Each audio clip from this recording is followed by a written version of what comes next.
morning, everyone. Welcome to This Day.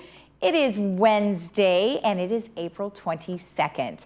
Well, on our show today, we have an update from Jeff Parker, who's going to bring us some information about some face masks, which are going to be potentially distributed in our community. And then we also have Align Wealth Advisors, who are going to talk to us a little bit about, some concerns about finances right now, and he's going to have some good ideas for us. And then, of course, let's tell you about our regular updates. As always, we have, let us go back to the meetings. The meetings are obviously going to be virtual, and then we will air those live to you on the regular days that they will be airing starting the first part of May. And then tomorrow we are going to have an update from 3rd. Now let's go to the website. So we've got the cdc.gov, we've also got ochealthinfo.com, and those are very helpful for you regarding lots of different things, obviously for COVID-19, as well as how to protect yourself, how to stay healthy, and how to follow the directives. You could also go to our Laguna Woods Village alert.com website, and there you will be able to choose from a variety of different things, COVID-19 updates, as well as some other things around the community. You could always email us at info@lagunawoodsvillage.com, or you could call a recorded hotline at 949-268-2019. Now let's take a look at our weather. We've got some gorgeous weather coming up for you this week. Very, very pretty. 82, 61 today, sunny. Then we also have 83, 63, sunshine again. Then 90, 64. And then Saturday, warm, 86, 61. And then Sunday is gorgeous, 80, 60. Let's take a look at our sunrise, sunset. Our sunrise this morning was 6:11. Our sunset was 7:28.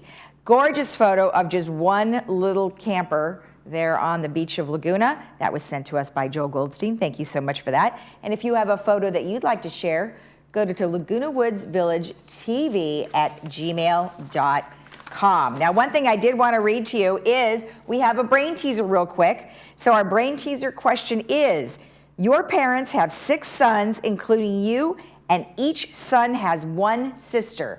How many people are in the family? Now, we'll go ahead and give you that answer later in our broadcast. So stay tuned, and we will be right back with Jeff Parker.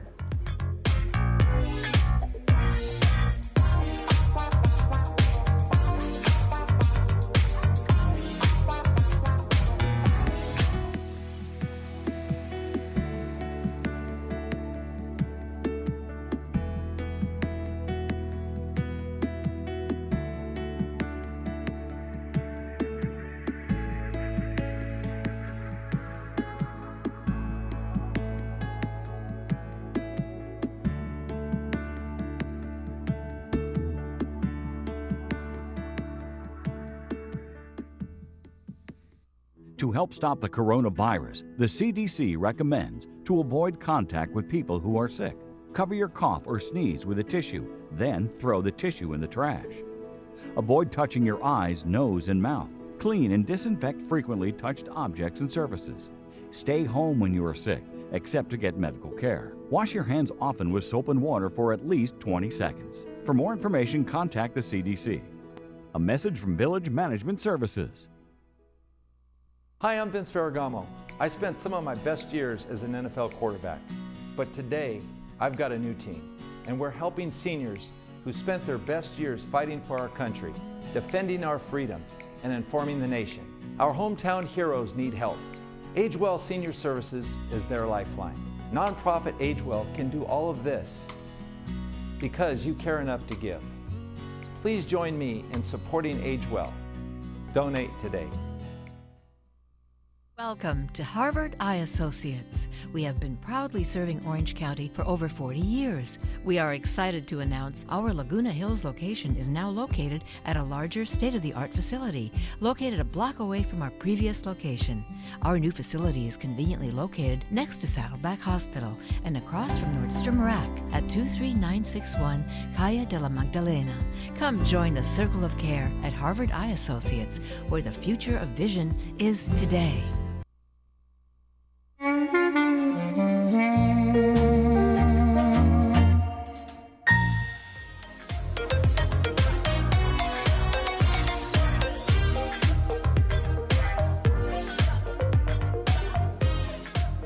Welcome back. As I mentioned, we have Jeff Parker here who's going to talk to us about some updates that are going on. Well, Jeff, thanks for joining us again. Hey, good morning to you. We're just really getting used to this, huh? This is getting a regular basis. I like it, though. I appreciate it. Good. Well, thank you for joining us again. And I know you've got some good stuff. We're going to start with Board of Supervisors had a meeting, or they did something yesterday. Yeah, they had a meeting, and there's a couple interesting facts that I wanted to talk about. First was talking about masks, and we're going to talk about that a little bit more, but they mandated for essential services out there, such as restaurants and gas stations and everything that's essential, that those employees working at those facilities wear masks. Okay. I think that's just another step in following kind of the protocol a lot of organizations besides Orange County, LA County, and the state, trying to, again, protect everybody. Both the employees, obviously, but those that are going into those services being protected. Right. So with that, it goes back to our desire here in the village about when people go outside to wear masks. It's not mandatory, but it's highly recommended by us here at the village because it's working. We see it working. Our numbers are still low. We're still at 7. Yeah. But also it protects you and it protects other people that you could run into out there. I know there are people out there that say, well, I'm walking by myself. Well, in that case, you can be, as long as you're cautious about it and you're not wearing a mask in that situation, right, that probably is okay. But I think if for the best security for everybody, if you wear a mask, and there are some masks that make it pretty easy to breathe when you're out there walking. Right. But we understand that concern, but we just want to make it as kind of not mandatory, but as hard as a rule as we can so that people follow that and be successful in keeping the virus from coming into the community. Well, exactly, and I hear you on the walking stuff because sometimes it is a little harder to breathe with that. But again, you know, if you're alone, you can have something nearby. So then, if there are people around, you could put it on to make yourself feel. I feel better when I have it on. When I'm at the grocery store, I definitely feel better. Exactly. The second thing that the supervisors passed yesterday that we're going through. In fact, our staff is meeting right after this to look at the phasing in of opening up facilities again. And one of the things that they dialogued yesterday was putting together some rules with regards to opening up golf courses for recreational use. So we're going through those rules and see how we can implement them here and when we can implement here and how fast we can do that. So we'll be getting that information out to you as soon as possible. Great. Probably by Friday's show, for sure. We'll have detailed information. Great. Like I said, we're going to meet today and try to put those rules together and make sure can it work. Right. One of the things that we've heard, though, and we keep reading, is a lot of the guidelines for relaxing some of the rules may be one in which they're still encouraging people that are 65 and over to stay at home, that these rules will be for people that are not in that age bracket, just because the age bracket of 65 and over is the most at risk. Right. So we're still evaluating that. We're waiting to hear from the governor on whether or not they're going to separate these rules or if it's going to be one for all and all for one. Well, yeah, good to know, because obviously our average age here is somewhere in the 70s, and so we certainly want to make sure those people are protected. Correct. Good, Yeah, good. definitely. All right, now in regards to the masks, you guys have a really great plan for everyone. So you want to tell me a little about your plan? Sure. So as I mentioned earlier, I'm going to get a drink of water here, Paul will say. We have been working with the foundation and a number of groups who have been supplying us masks. Right. And so we have some masks that are like these medical masks here that have straps that we need to attach. So we're kind of still putting it together.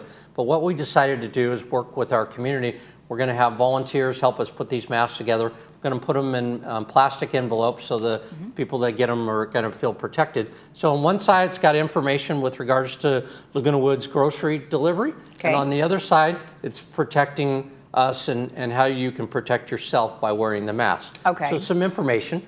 And the masks go in there, and then we'll deliver that. So we're actually looking for individuals that would like to help assemble the masks with us, and then also delivery.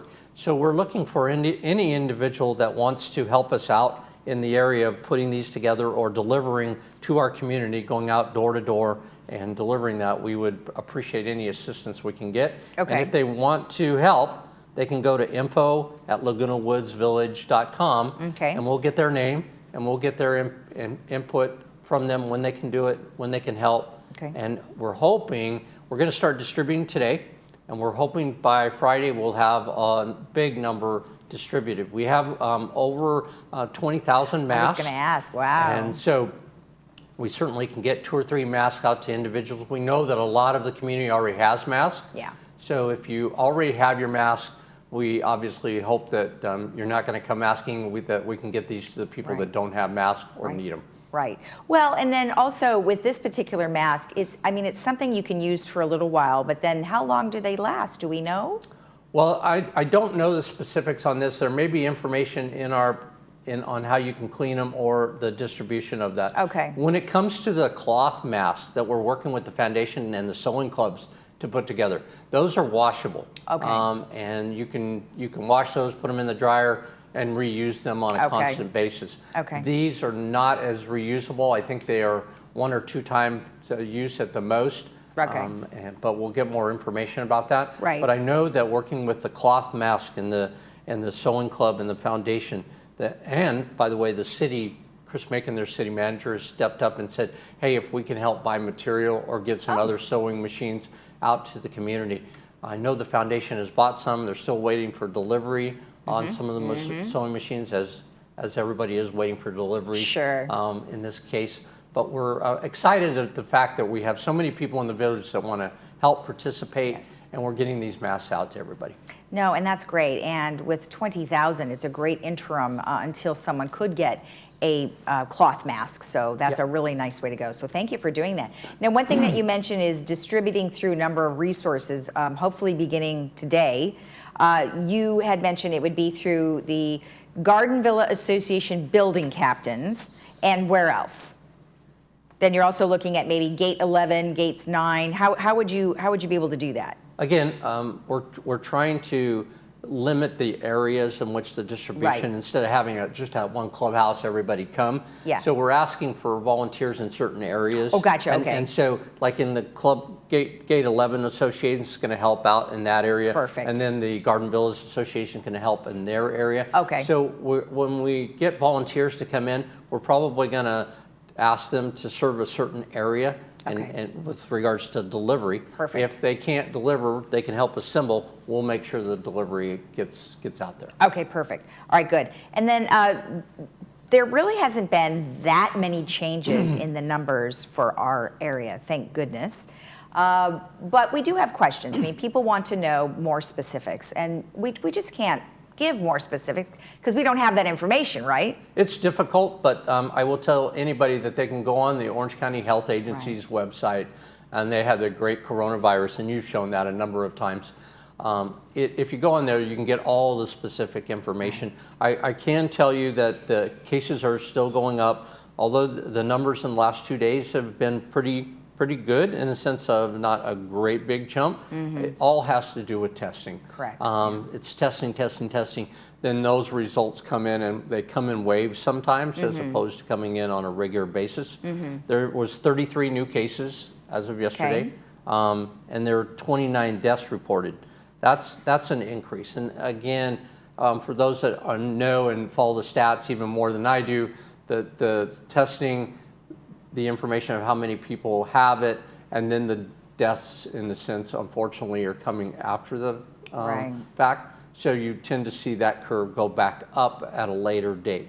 I think one of the things that is important is right now there are 54 intensive care units in intensive care. There's 148 cases in the hospitalization throughout the county.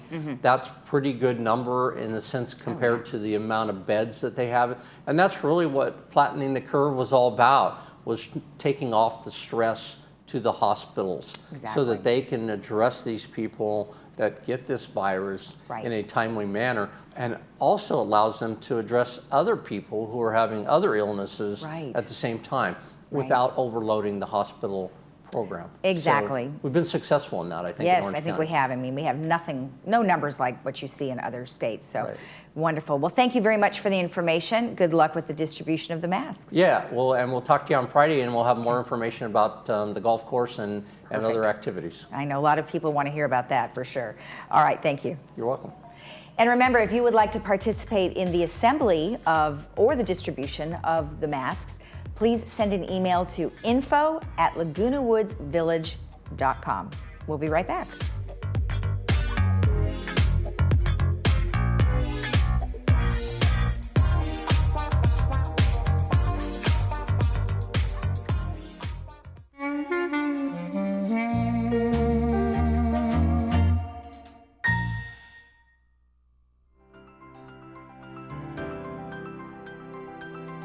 Welcome back. Well, today I have Nicholas Irizarry here, who's with Align Wealth Advisors. And, this is a time of frustration and financial worry. And so we asked him here to help us understand exactly what that means. Well, thank you for joining us. Well, thank you, Lisa. I appreciate the opportunity. So obviously, people are really worried right now. What are some things that you would suggest that they do? Well, it takes a lot of thought to go through something like this. And I recently went through a Coast Guard training class for first aid and survival. Mm-hmm. I thought, after 32 years of doing this and never having been through something quite this drastic, I designed this survival kit for my clients and prospective clients, and a survival guide to help us through this that would work not only now, but in the future as well. Well, that is a perfect way to look at it, because we are kind of in survival mode right now. I mean, obviously we're at stay at home. We need to wear masks. I mean, there's a whole lot of stuff that we have to do that's totally different than our normal life. Well, let's go through some of those steps. So go ahead and just walk us through each one. In a time of panic, in a time of distress, it's important to simplify as much as possible a format. So we have 4 steps. Once again, having gone through this so many times and having a lot of military clients, it really helped me to think really clearly about this. The first step is to don't panic. Easier said than done. If you stay calm in a situation and then stay rational, you've got an ability to get your thoughts together and really start to come up with the next step, which is even more important, and that is call for help. Yes. When we were in the training, and this is funny, it's only a few months ago for the Coast Guard, right away, whoever was there for handling the first aid treatment for the person, right away they would give instructions right away, call for help. Now, if there's no one else around, we call for help after we get our own thoughts together. If you are in this situation, professionals really have a grasp on this. If they're well trained and experienced, that's really the value. So call for help is number 2. And of course, we're available right locally, but if you're not, don't really have a comfort level with a new person, perhaps you'll find out who you can call for help through a relative, a friend, someone who's really trustworthy and has experience in this field. Since people can't, I'm sorry, go ahead. I would say that would lead right to the third part. So. Oh, okay. Well, let's stop a little bit for calling for help. So obviously people can't come and see you personally right now, but you're still available to take phone calls. Is that correct? Yes. And we're considered essential. Right now, folks and their worries and concerns about money and cash flow and income and so forth, this is really important, and it affects people's health, candidly. So yes, we are available. I have a whole team, which I'll go through with you on this. I call it a relief and response team for this rescue mission that we're on. We want to make sure we help people that we're available. Well, that's great. I mean, you definitely need, people are going to need some help for sure. So let's go to the point number 3. So once you call a professional, that professional's role is to help you design a plan. Now, that's easier said than done. And there are many, many aspects to a plan, but I've yet to see in 32 years an actual integrated, comprehensive plan that covers all the needs of a person. Now, in a medical sense or an emergency sense, there's all different things that need to be done and triaged, as a triage nurse would do when someone's rolled into an emergency room. Mm-hmm. However, in this case, there's really important things to deal with. What is the money going to be used for? Is it for your retirement? Is it for income, as I mentioned earlier? Is it for leaving as much as you can behind for your family? Is it for charitable causes? Or in most cases, a multiple amount of things. So we have to apportion the areas of money to areas that fit into a comprehensive plan, and the investments then are built around that. You know, people's plans might have changed now. Many people could be out of jobs, especially some of our, generation between 55 and 65 who are still working, and maybe they've now been furloughed. So what do you suggest? I mean, they probably have a retirement plan, maybe they have a savings plan, but now they might have to dip into some of that. What do you suggest? Wow. So it all depends on the circumstances, but now you're really touching upon the reality of now. And this really creates a need for the understanding of how the psychological factors, besides the actual metrics of what's going on. And that's the term we use is what's called behavioral finance. And so to answer your question directly, if someone is now out of work or they're in a position where they don't really know where their money's going to come from and they have to now look to other resources, it does require first, right away, calm down, make sure you're not going to panic, think rationally, call a professional, and then make a plan accordingly. And the plans are always revisited. So many times in the olden days, I'd call and someone would say, I'm fine, I'm set, I'm fine, I'm set. So I say, I'm offering a comprehensive plan to help you through your finance. I'm fine, I'm set. Not now. People are not fine and not set right now. They think they are. That's probably more of a delusion than anything else. We need to revisit the plan and reevaluate and regroup.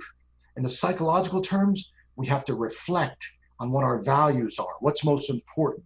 And of course, needless to say, traditionally we have to look at what our cash flow needs are to survive, our survival needs. Right. That's why we have the survival handbook. Yeah, good stuff. And then number 4.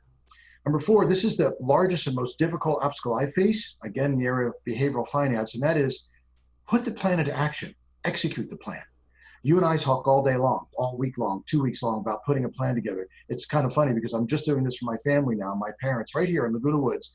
We're finally putting it together and implementing their complete estate plan. Finally getting it. Now they're in their 80s. Well, my stepdad's in his 80s. We have a large problem as people procrastinating and putting off till tomorrow what we should do today. During stressful times, it's even more difficult because our brains kind of get protective and we have a reticular activation system that shrinks and we start to put our blinders on.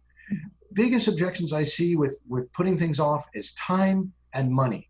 Well, what's the excuse with time now? We have more time now than we ever did in history. That's one of the silver linings of this whole pandemic. Money, time and money. If you don't take action and put a plan together, it will absolutely guaranteed cost you more money and your family more money later on, and definitely more time. Right. So in order to save time and money, I'm going to advocate that don't allow time or money to get in your way of instituting and executing a plan. Excellent. Now, you do have all of these steps in a book that you are offering for free. Tell me about the book. I mean, obviously it'll go over what you've just talked about, but how do they get it? Well, the book is available through us. We are here in Laguna Hills and candidly nationwide. We're sending the books to our clients and our loved ones. It is a survival handbook, a financial survival handbook. Candidly, it outlines these 4 steps, but in detail. The roadblocks we face and each one of these characters is a chapter in our financial survival handbook. And you can get it by calling us 949-715-8585, and we'll send it out within 5 business days. That's our goal. The handbook will outline all of what I said with a lot of ammunition. I've worked a long time on this, 32 years of, distilling it down to its simplest points to really refine and have a plan together that will work not only during this stressful time, but in the future as well. Well, that's great. I think our viewers will really appreciate the fact that you're taking the initiative of sending them something, getting it into their hands so they don't do any of those. Well, they'll do the 4 things, but number 1, like you said, is don't panic. And I know that a lot of people probably are very worried right now. Oh my gosh, and it's easier said than done. Phone call after phone call after phone call these last few weeks going through reviews. Clients are like, gosh, I'm so glad I talked with you, Nick. I feel so much better now. Yeah. There's a reassurance by a professional that understands things from a different perspective to help us then deal with this in a different way. And the way is to have your money serve you and not stress you out. We have a full response and relief team that's really there for rescue. I am a single person. However, I wouldn't ever be as successful as I am without my staff. Right. So, when someone calls, they won't necessarily speak with me directly for ordering this book or perhaps future conversation. The staff is there to help as well. They're there for our relief. You know what? Introduce your staff to me in terms of who they are and what they do. I think that once again, I'm only as successful as my staff. And my first line of defense in dealing with complex issues is my certified financial planner, 16 years. Her name is Melissa Wright. Okay. She's very personable, very warm, extremely bright. And she takes care of all of the complex issues regarding a comprehensive plan, from budgets and cash flow analysis, and of course, investment analysis, annuity analysis. People have so many questions about annuities and so on, insurance products, all the way down to buttoning down a really comprehensive estate plan. Okay. Estate plans are shifting now. People's values and their goals are changing in light of what's happened. I also have a full-time operations specialist. A lot of small firms like mine, boutique firms, don't really have an operations department to handle legal, compliance issues, paperwork, all the things. We want to make it seamless and easy for someone perhaps to implement a plan and actually put it into action, meaning the investments behind it, the insurance behind it, and so on. I have an operations staff. And her main helper is what we call a project manager. The operations person's name is Carrie Evans. And then my project manager, Terry is from a bank. She actually worked in a bank before, and she handles all different projects that come up. A client looks at their statement and says, wait a minute, I want to see things oriented a certain way so that I can see real clearly this part, this part, and this part. It's a multifaceted plan. She'll lay it all out so the client can go online and visualize and see that plan very clearly. There's also projects involved. And then last but not least, the person that you and I have been working with most is Shannon. Shannon is my human relations director. She's the one that handles all of my correspondence on television, public relations, but also she sets up all of our educational meetings. The format is really, really helpful for us. Right. She helps put that together. Right. And when someone calls in, there is a triage person, my own executive assistant, and she works to help with making appointments for me and handling all of my online presence and my schedule, which is very, very, very busy. You're an organized person. So yeah, we have a nice staff, all women. If you notice, I just talked about all folks that are women, and they work very well together. I love it. And it's great that you have so many people that can handle so many different things in one location. So excellent. Well, thank you so much for the information. I wanted to wish you and your staff stay healthy, and hopefully all of this will change in the next couple of weeks, and people will be able to be face-to-face again. Absolutely. Things are getting better, and we can work virtually with anyone. That's the good news, like you and I are now. And I wish you and yours healthy as well. All right. Thank you so much. It was very nice to talk with you. Thank you too, Lisa. Bye-bye. And we'll be right back after this.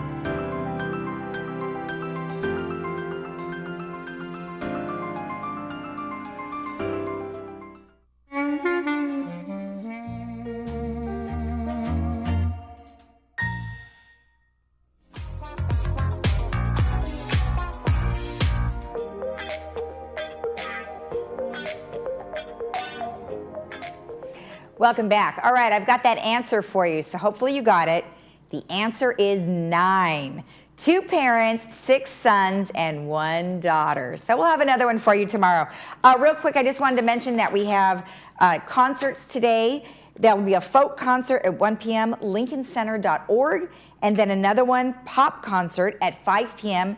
You go to twitch.tv/Finlay Music.